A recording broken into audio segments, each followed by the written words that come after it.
Salvete omnes. This is Abbey Latin Liber Primus, Chapter 7. This is Exercise C of Chapter 7. We are parsing English to Latin. As a review, parsing is the act or the exercise of giving the parts of each word in a sentence. We are dissecting or diagramming these sentences. So how do we read? We start at the left with the first word. Read each word rightwards in the direction of right until we get to the end. We parse each word as we encounter them. So because this is an English exercise and we're turning the English into Latin, when we parse an English noun in these English sentences, we are to give the reason, which is derived from the noun's placement in the sentence, because English gets its syntax from word order. The number of the noun is derived from whether it's singular or plural in the sentence. The case is derived from the reason. So once we figure out the reason, for instance, if we determine that the noun we're looking at is the subject of the sentence, then that will turn into the nominative case in Latin, because the nominative shows the subject. Subject is one of the reasons for nominative. And then we find the equivalent Latin dictionary entry, and then it becomes a declining game.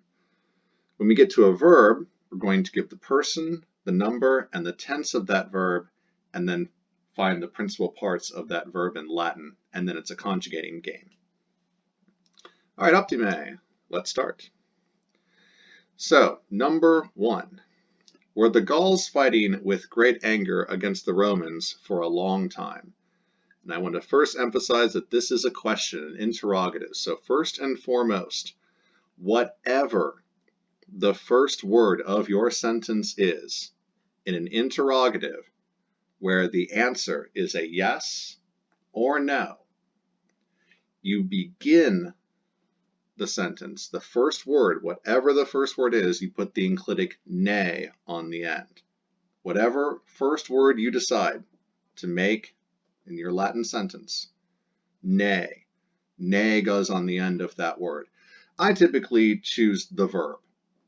I find that to be easiest. Ne, for me, is typically easiest when attached to the end of a verb. However, the Romans tended to put the emphatic word first, and that's the word that got the ne. So ne stands for the question mark, because remember, the Romans didn't have punctuation like we do. They didn't have question marks. So ne goes on the end of the first word of the sentence to indicate that this is a question, and it can be answered by yes or no. Were the Gauls fighting with great anger against the Romans for a long time? It's yes or no. So let's start. If you are confused about where to find the subject of a sentence, start with the verb. The verb is fighting. Were fighting. Who was doing the fighting? That will be the subject. The Gauls were fighting. They were fighting. So Gauls is going to be the subject of the sentence. The verb will be fighting.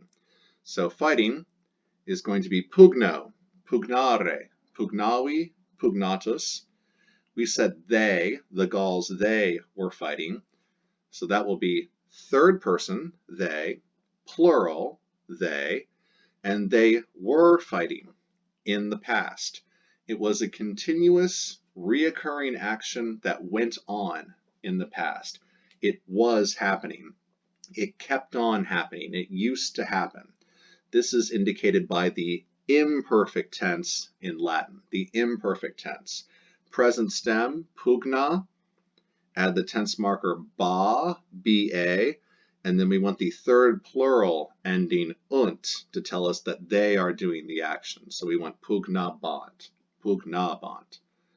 Now I'm going to add ne to the end of that word to indicate that it's a question. Pugnabant, they were fighting. Pugnabant ne, were they fighting? The ne makes it a question. The ne makes it an interrogative. The subject we said are the Gauls. So we have subject, which will be the nominative case. Plural Gauls, there's more than one. And the Latin noun for Gaul The dictionary entry is Gallus e masculine, which is a substantive derived from the adjective Gallus aom, Gallic. So from that we can get a Gallus e masculine, a Gallic man, a Gaul, a Gaulish man. A Galla I feminine would be a Gallic woman, a Gaulish woman. Typically, because Latin is a sexist language, if you have a group of plural, typically will be masculine. So we want the nominative plural masculine of Gallus e masculine, and that's going to be Galli. Pugnabantne Galli? Were the Gauls fighting? How were they fighting? With great anger. With great anger describes how they were fighting, how they were verbing. Things which modify the verb are adverbial. They are adverbial. They have to do with the verb. So with great anger, this is not an adverb, but it is sort of an adverbial phrase, which in Latin will be rendered using the ablative of manner. The ablative of manner. So we want the adjective great, which is magnus great, large, big. The corresponding noun, the noun that great agrees with, modifies, is anger. That's going to be in the ablative of manner. With great anger describes how the Gauls were fighting. It's not going to be ablative of means. They didn't use their great anger to fight. The Gauls didn't fight by means of great anger, using great anger, but the ablative of manner describes how. Adverbial, it's a description. So ablative of manner, we want that to be in the ablative case, of course. Anger is singular. The dictionary entry of the Latin noun for anger is ira, I, feminine, anger or wrath. We want the ablative singular of this. Now for ablatives of manner, if there's a modifying adjective, we do not need the preposition cum. We do not have to put magna with a macron over the second A, cum ira, macron over the A. We could just say magna ira. If you want, you can put the cum, but the word order must be adjective, cum, noun. If the word did not have a modifying noun, if it were just were the Gauls fighting with anger, you must use the preposition cum ira. Make sure you review ablatives of manner. The Gauls were fighting against, so how they were fighting with great anger, and they were fighting against the Romans. So against is going to be the preposition contra, which always takes the accusative case. So Romans is going to be in the accusative case because it works with the preposition contra. So contra must be accusative. Romans is plural, there's the S.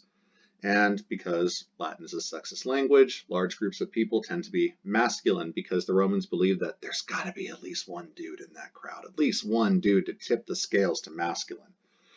So Romanus e masculine, like Gallus, a substantive derived from the adjective Romanus a So we want contra Romanos, the accusative plural masculine, Romanos.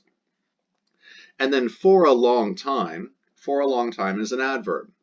And in Latin, it's just a single word, and a short one too, diu.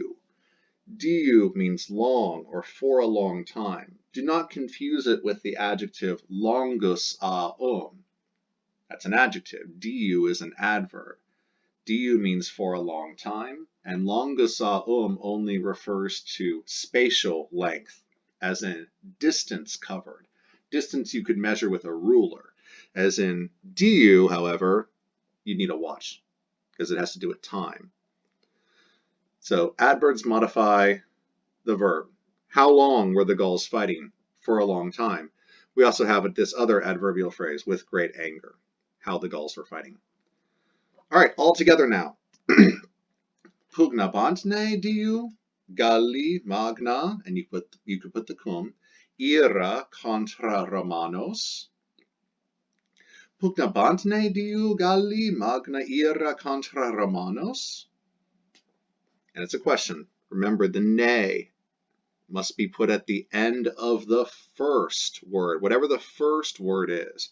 If you decide to make it the Gauls, Galline, or is it the Gauls who were fighting with great anger against the Romans for a long time? Diune, was it for a long time that the Gauls were fighting with great anger against the Romans? Typically, the most emphatic word gets the ne. I like to make it the verb. I find that easiest. Optime secunda, sententia secunda. Are the Romans now attacking the enemies in Italy with many weapons? Is it happening right now? So we're asking a question. Are the Romans now attacking? If interrogatives confuse you, make it a not interrogative, a not question. Make it a simple declarative sentence. Turn, are the Romans now attacking enemies in Italy with many weapons, into the Romans are now attacking enemies in Italy with many weapons, period. Translate the sentence, and then you can just put a ne on the end of the first word. You may have to shift around which word is first, but that's kind of the easiest path forward. So let's parse it. Are the Romans now attacking? The verb is attacking. The subject are the Romans, because the Romans are the ones who are now attacking. So we have the Romans. Are is a helping verb, by the way. So we have attacking. Pugno, pugnare, pugnavi, pugnatus. I'm sorry, that's not attack. Let's add a preposition to that. Ob pugnare. So O-P-P. Opugno, opugnare, opugnavi, opugnatus. To attack, to assault. It's like fight, but stronger. Opugno. So they are doing this right now. They. So they are doing this. Third person plural, they. And they're doing this now in the present tense, the present time. So easy peasy, we're going to say opugnant. Opugnant. Now, we're asking a yes or no question. Are they attacking now? Yes. Are they attacking now? No, not really. So yes or no. So whatever the first word is, I'm going to add the ne, the enclitic ne, ne on the end. So I could say opugnantne. Now, the Romans are the subject. So Romanus aum is the adjective. We're going to make it nominative, plural, and masculine, and we're going to make it a substantive. We're going to turn this adjective into a noun, or the Romans. So Romani, Romani, the Romans. Oppugnantne Romani? Are the Romans now attacking? All right, now, to emphasize this is present tense, it's an adverb. We're going to say nunc. Nunc. Nunc is the adverb for now in the present time. You could also say yam, but nunc is stronger in the present. And nunc can only be used in the present, as well as for yam can be used in the past, present, and future. So, oppugnantne nunc Romani? Something like that. Are they attacking? Whom are they attacking? What is the object of the verb? The direct object are the enemies. The enemies are receiving the action of the verb. So we want, this is a substantive derived from the adjective inimicus aum, the opposite of amicus. Enemies are your not friends. We want the direct object, which translates into the accusative case. There's more than one enemy, so we want the accusative plural. And of course, it's a grouping, Latin's a sexist language, masculine. So we want inimicos. Inimicos. Where are those enemies? Where are they located? They are in plus the ablative of location. In Italia, I feminine. The ablative singular of Italia is Italia, with a macron over the final A. In Italia. And the Romans are doing the action right now. They are attacking, doing the verb to the direct object in a place. And by means of what? How are they doing this action? With what object? With what instrument? Now, in the previous selection, we had with great anger was how the Gauls were fighting. So in sentence number 1, how were the Gauls fighting? With great anger. How are the Romans attacking? Now, we would answer with many weapons. This is not an ablative of manner, however. You can't fight really in the manner of a weapon. You can't fight weaponly. Or can you? Let's not do that. Let's say ablative of means. This is an ablative of means. The Romans, the subject, are using this instrument, the weapons, as means to do the action of the verb. So it's like ablative of object to use to do the thing. So ablative of means, instrumentality. Remember that the ablative of means does not use a preposition at all. It just puts the noun in the bare ablative, just the noun in the ablative. So with many weapons. So don't put a preposition with, no cum. Cum is used with accompaniment and with manner, not with means. The adjective many modifies weapons, so multus aum. Weapons, we're going to say tellum e neuter. And we want the ablative and plural because it's weapons. Tellis, tellis. And then we want ablative plural neuter attached to multus aum. Multis, multis tellis. Ablative of means. Multis tellis. Altogether, something like oppugnantne nunc Romani inimicos in Italia multis tellis. Optime, tertia, sententia tertia. How beautiful are the lands of your, plural, kingdom. How beautiful are the lands of your kingdom? We're asking a question. Notice this is not a question that can be answered by yes or no. Some of you might be scratching your heads right now. How beautiful are the lands of your kingdom? Yes. How beautiful are the lands of your kingdom? No. Just no. Doesn't really work, does it? So this is a question, an interrogative. We're asking a question, answered by a question mark. We're not going to use nay, because nay is only used when the question can be answered by a yes or no.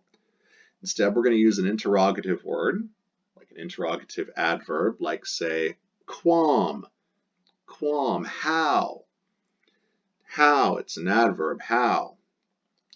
Beautiful. Beautiful is an adjective.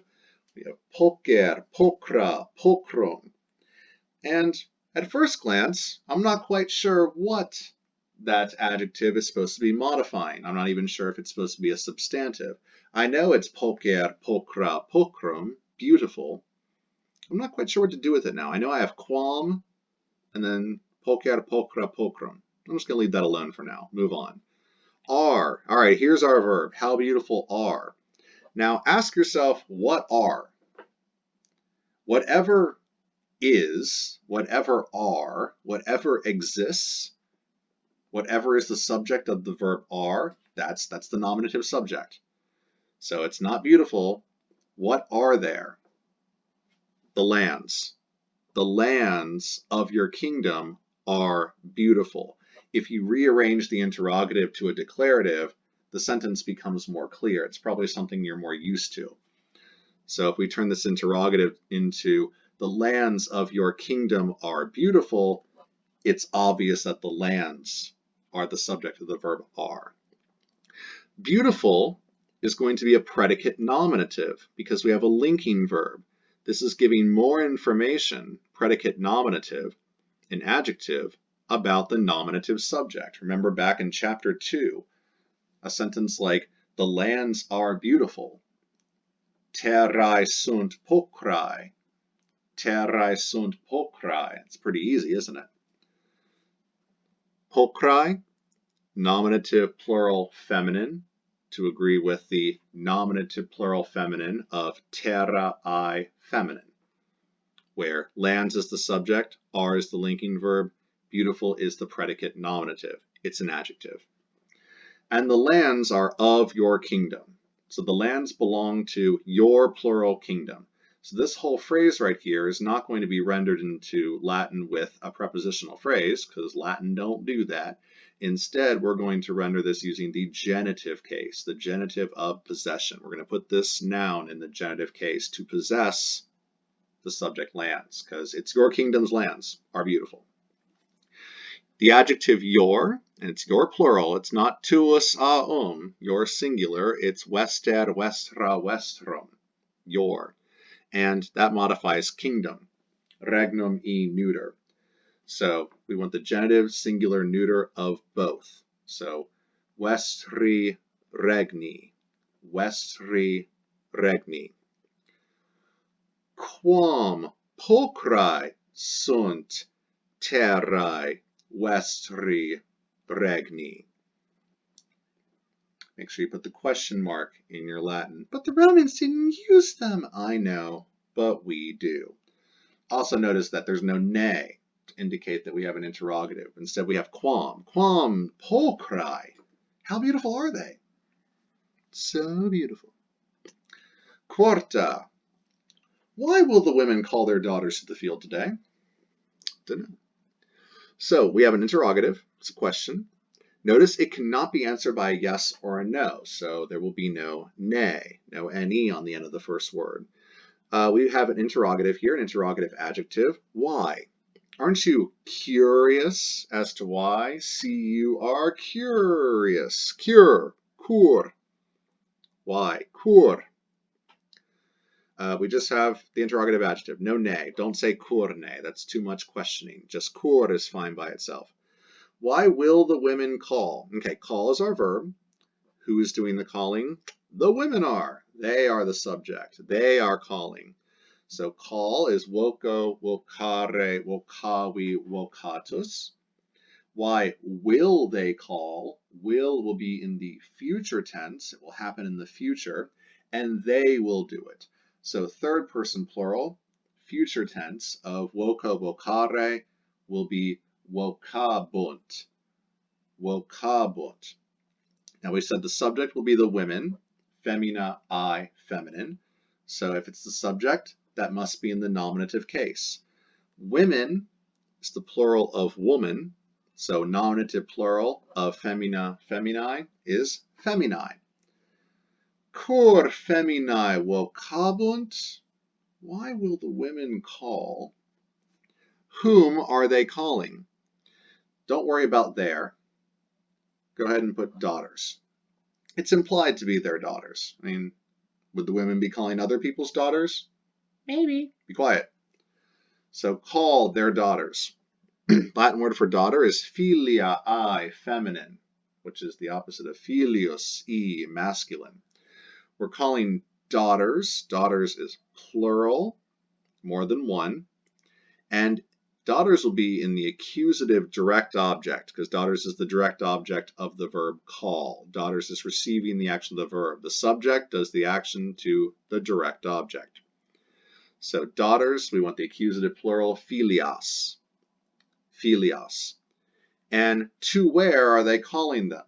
To where? We are moving towards, or the women are exhorting their daughters to move towards. They're calling their daughters to the fields, to move towards the fields. So don't say dative here. Don't say indirect object. This is accusative of motion towards. We are moving towards the fields, to the fields. So we do want a preposition here. It's going to be odd, ad, odd, plus the accusative. We want the accusative of ager, agri, masculine, and it must be plural because it's fields. So odd, agros. Odd, agros. And then today is an adverb. It's going to modify the verb. It's going to tell us when. So today is going to be hodie. Hodie, which is a contraction of hoc die, on this day. Hodie. Cur hodie feminae vocabunt filias ad agros. Or something like, cur hodie feminae filias ad agros vocabunt. I like that one better because the verb's at the end. Optime, quinta. When will we carry many letters through the great forests of Germany? Tomorrow. So when will we carry? So the verb is carry. We will carry many letters. So we are doing the action. That makes us the subject. You don't need to know the Latin word for we. That information will be contained in the ending of the verb. So we have an interrogative, when. We're asking at what time, when will this happen? Notice it's not a yes or no question. We cannot answer this by saying yes or no. We want the interrogative adverb ubi, ubi, ubi, when. Subject is we, so we want a mus ending on the verb. When will we carry?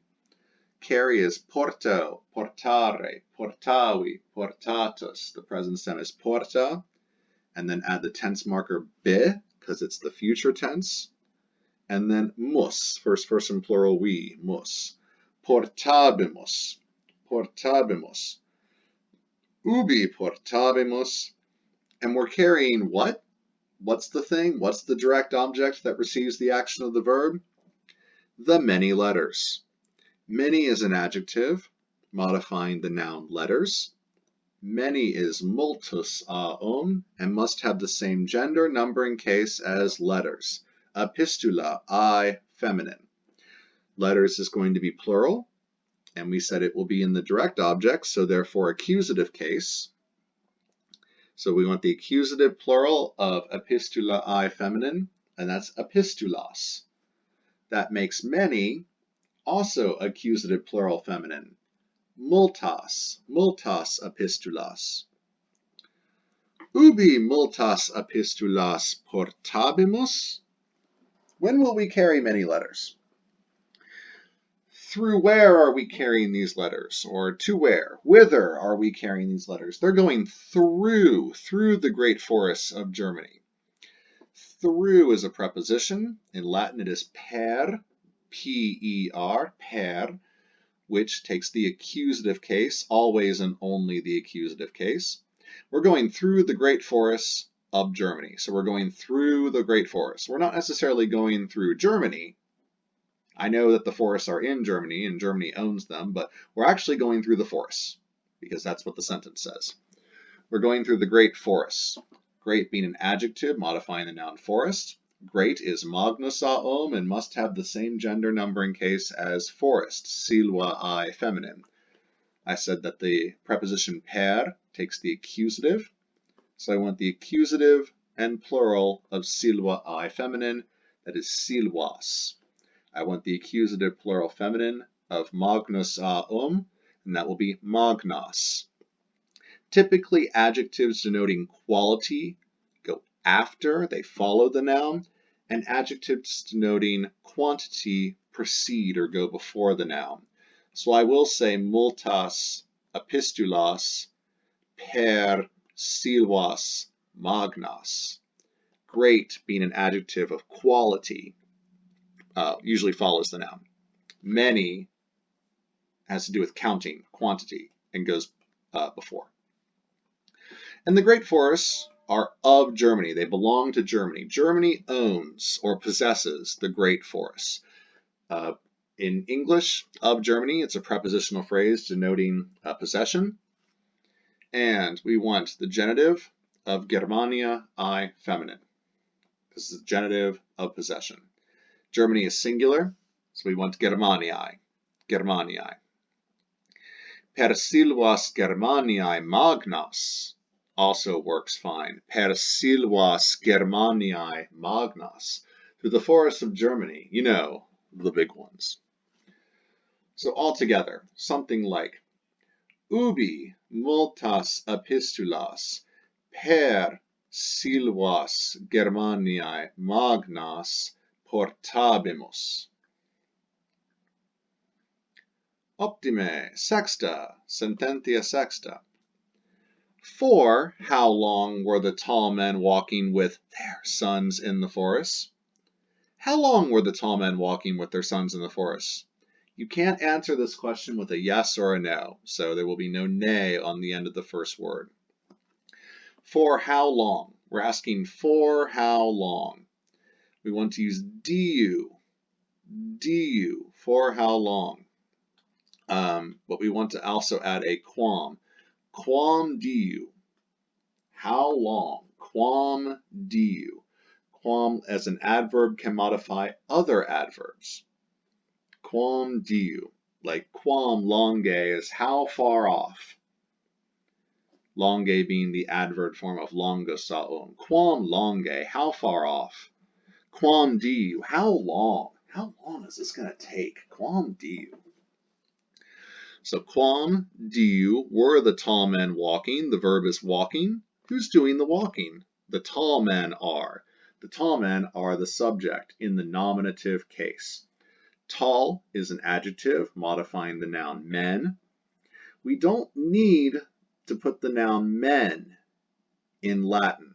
We can just take the adjective tall, give it plural masculine endings, and we can already get the idea of men from that, because men are plural and men are masculine. So I'm just going to use the nominative plural masculine of the adjective altus and get alti, alti. We call this adjective a substantive. Remember that from chapter 5. A substantive adjective is an adjective acting like a substantive. What's a substantive? A noun. Substantive is just a fancy word for noun. Quam diu alti? How long the tall men? They were walking. When? Oh, in the past. Continuously, repeatedly, habitually, over and over again. They kept on doing it. They were walking. Ambulo, ambulare, ambulavi, ambulatus, and we want it to be in the imperfect tense, and they were doing this. So third plural imperfect. Ambulabant, ambulabant. Quam diu ambulabant alti? How long were the tall men walking? And with whom were they walking? In the company of their sons. You don't need to translate there. It's pretty much implied that it is their sons, unless it's someone else's sons. With their sons. So ablative of accompaniment, we do need the preposition cum plus the ablative. So filios e masculine is the word for son. We want plural, because it's sons, more than one, and we want it to be ablative with the preposition cum. So cum filiis, ablative of accompaniment, cum filiis. And where are they? They are in the forest. They're not going into the forest. That would be accusative motion towards. They are located in the forest. We want the preposition in plus the ablative of silva I feminine. Silva I feminine. There's more than one. So in silvis. In silvis. Ablative plural. Quam diu ambulabant alti cum filiis in silvis. Optime. Septima. Aren't there many gifts in the good poet's farmhouse? We should check. Aren't there? Do not be confused by aren't. It is a contraction. If it makes you feel better, you can draw a line between the E and the N. You should then be able to see the word are, and then replace the apostrophe with an O. Are not. This is a contraction where we've combined are and not together to get aren't. And we've gotten rid of the O. We show that we got rid of the O by putting an apostrophe there. Aren't there many gifts in the good poet's farmhouse? Are there not many gifts in the good poet's farmhouse? So we are asking a question. Now the question can be answered by yes or no, right? Well, we're not asking are there. We're saying are there not? And when we say are there not, we are implying that the answer should be yes. Aren't there many gifts in the good poet's farmhouse? Yeah, there are. There should be. When I say aren't there many gifts in the good poet's farmhouse, I'm expecting the answer to be yes. I'm trying to influence the answer. Haven't you done your homework? Have you not done your homework? You might say no, but I'm hoping the answer is yes. So when I ask it that way, aren't you doing your homework? Are you not? I'm hoping the answer that you will say is yes. Now, if I want the answer to be no, I'd say, you aren't playing video games, are you? Ha, ha, no.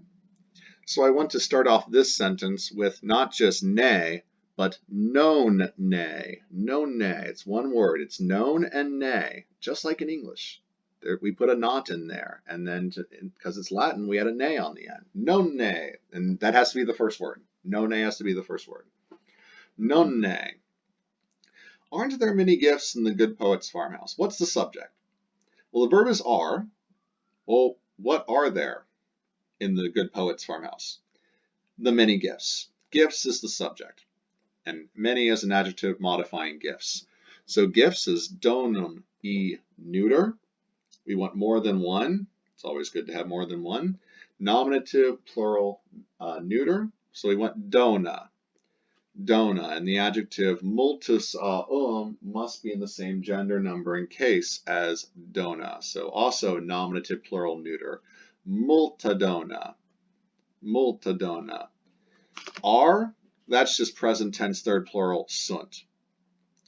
Nonne sunt multadona. Where? Where are the mini gifts? They are located in the farmhouse of the good poet, in the good poet's farmhouse. So the good poet here, this is going to be genitive of possession, possessing the farmhouse, because the gifts are not in the poet, or are they? The gifts are in the farmhouse. The farmhouse belongs to the poet. The poet owns the farmhouse. The good poet, genitive of possession, in plus the ablative of location, farmhouse. So we'll go ahead and work on the genitive because it's first. Good, adjective modifying poets. Poets we said is genitive of poeta, I, masculine. So it's singular poets, we want poetai. If this is genitive, singular, masculine, the modifying adjective must be genitive, singular, and masculine. So bonus becomes boni. Boni poetai, or poetai boni. Now what about that farmhouse? Because that's where the gifts are, right? Or maybe not. In plus the ablative of location. So we want the ablative of farmhouse. Villa, I, feminine, singular, farmhouse. There's only one. He's only keeping one. So in villa. And you can, just like in English is doing right here, you can nestle and snuggle nicely that modifying genitive. This adjective and this noun in the genitive, you can put them in between the preposition and the ablative of location, just like in English. We can say in poetai boni villa with a macron over the final A. In fact, let's do that. Nonne sunt multadona in poetai boni villa. Optime, octava. Ye weren't preparing the letters with great care with the boys and the girls, were ye? Ah, what a sentence. Okay, check out this one and feel free to compare it to the previous one, Sententia Septima. So ye weren't preparing the letters with great care with the boys and girls, were ye? Think about if I were to ask you about your homework. You weren't playing video games when you should have been doing your homework, were you? Ha! You want me to say no, but so the outcome, the answer I'm trying to influence when I ask this is no. So I'm not going to start off with num.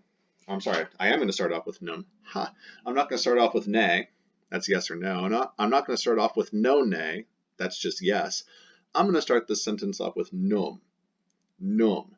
I'm not going to include another known, because the known, the negative part of this, in this contraction, were not, is included in the num, in the num, and num must be the first word.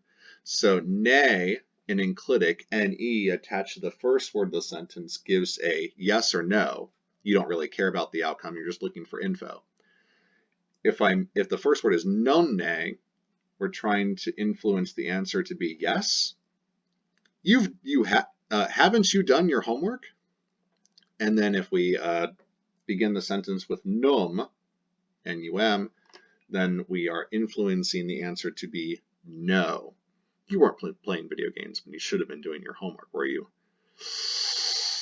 Yeah. let's just move on. So, ye weren't preparing the letters. So preparing is our verb. Who's doing the preparing? Ye, or ye weren't in this case. So ye is second person plural, y'all. You weren't doing this in the past, huh? So imperfect tense, second person plural imperfect of paro, parare, paravi, paratus. So parabatis, parabatis. Make sure num goes first. Num parabatis. You weren't preparing, were you? What are we preparing? The letters. The epistula, I, feminine. Direct object, accusative, epistulas. So, num epistulas parabatis. With great care. With great care. This is how ye weren't preparing the letters, or maybe not preparing the letters. With great care. It's almost like an adverbial phrase. So we're going to take this and turn it into the ablative of manner. Ablative of manner. We have a modifying adjective, great. Needs to have the same gender number in case as care. Care is diligentia I, feminine, and must be, as I said, ablative, ablative of manner. We want the ablative singular of diligentia I, feminine. So diligentia, make run over the final A. And the adjective great, magna must agree with it. So also ablative singular feminine, magna, make run over the final A. Because there's a modifying adjective, we do not need the preposition cum.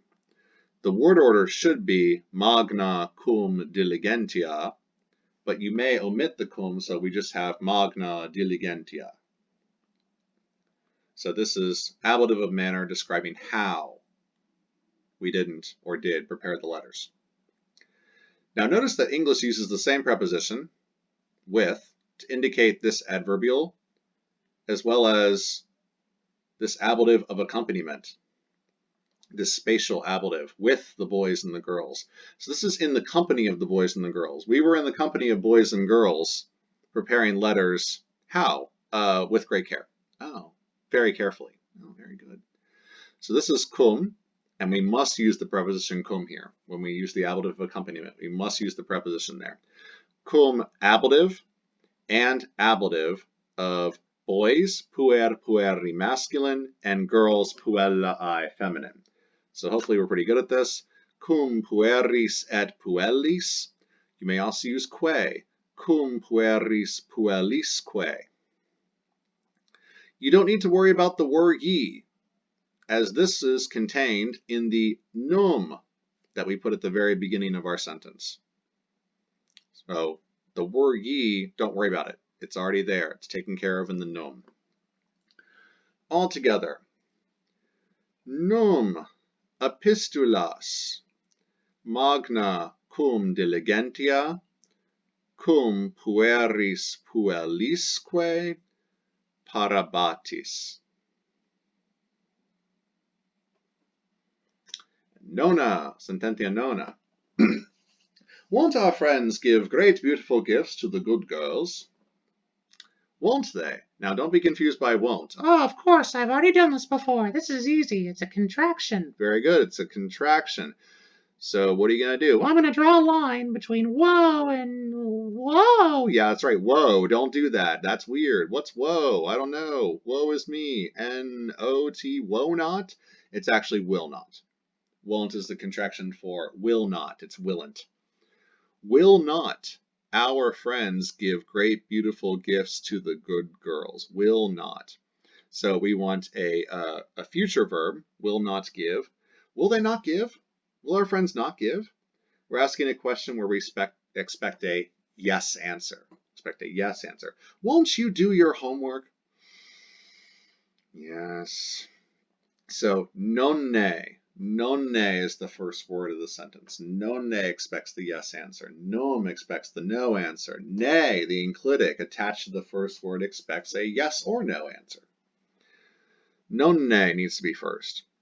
So the verb is give. Do, dare, dedi, datus. Who is doing the giving? Our friends. Our friends. They will give. So third person plural. Do, dare, dedi, datus is dabunt. Dabunt. Nonne dabunt.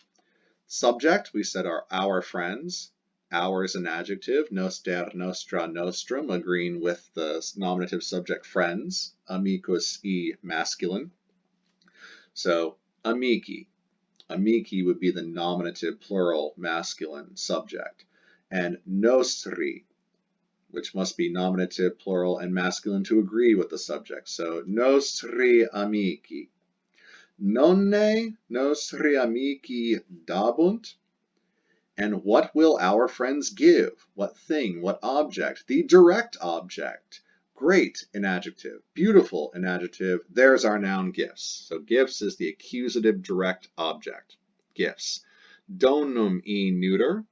More than one gift is gifts, so plural. We said it's the direct object, so the accusative case. We want the accusative plural neuter of donum neuter, so dona.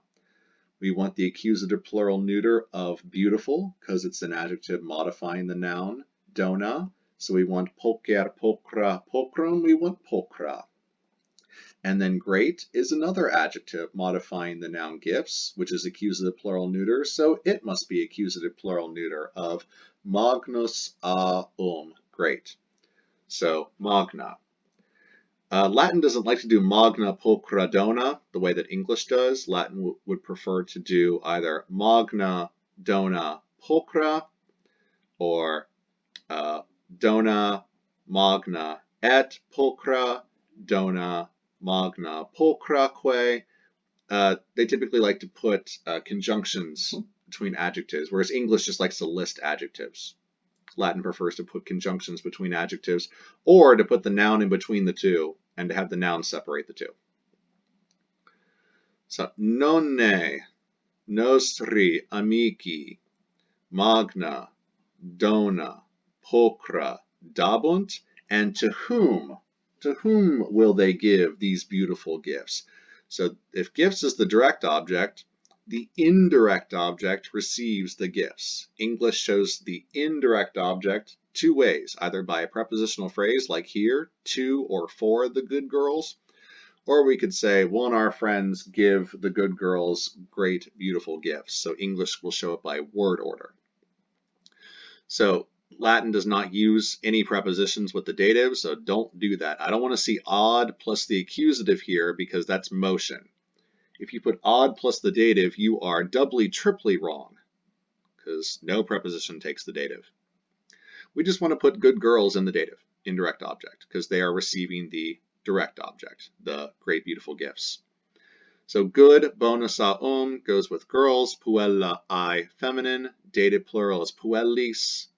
We want dative plural feminine here for bonusa so bonis, puellis bonis.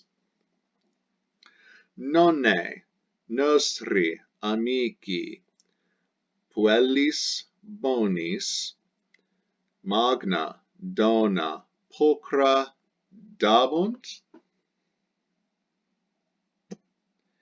And decima, sententia decima. Were there many evil wars in the provinces? You better believe it. So were there? We're just asking a neutral question. We're not saying, were there not many evil wars in the province? That would be expecting a yes answer, and we would start the sentence with nonne. There weren't many evil wars in the provinces, were there? We're expecting a no answer, and we would start the question with num. But this is neutral. We just want yes or no. Were there? Yes. No. So we want to start whatever we decide our first word will be. We want to add the enclitic ne, N-E, to the end. So were there many evil wars in the provinces? Were is the verb. What were there? Many evil wars. So wars is our subject. Because if you switch it around to a declarative, it will be many evil wars were in the provinces. And it's clear then that the subject is wars. So wars, bellum neuter. We said it's the subject, so it must be nominative and plural, so bella. Two adjectives modify it, many and evil, multus and malus which must also be nominative plural neuter. So multa, bella, mala. Where were Well, were is a past tense. We want the imperfect of sum. So eram, eras, erat, eramos, eratis, erant, because sum is irregular. And what subject is were, so third plural, erant. So erantne, I like putting the verb at the beginning to get the ne. Erantne, multa bella mala. And where were the multa bella mala? They are in the provinces. In plus the ablative of location. Provincia I feminine, provinces. We want provinciis. Provinciis. Errantne in provinciis multa bella mala. Ita vero, yes. Yes, indeed. Errant, there were.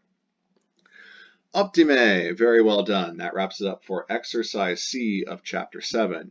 You are now ready to move on to the Lectio Latina of chapter 7. Volete omnes.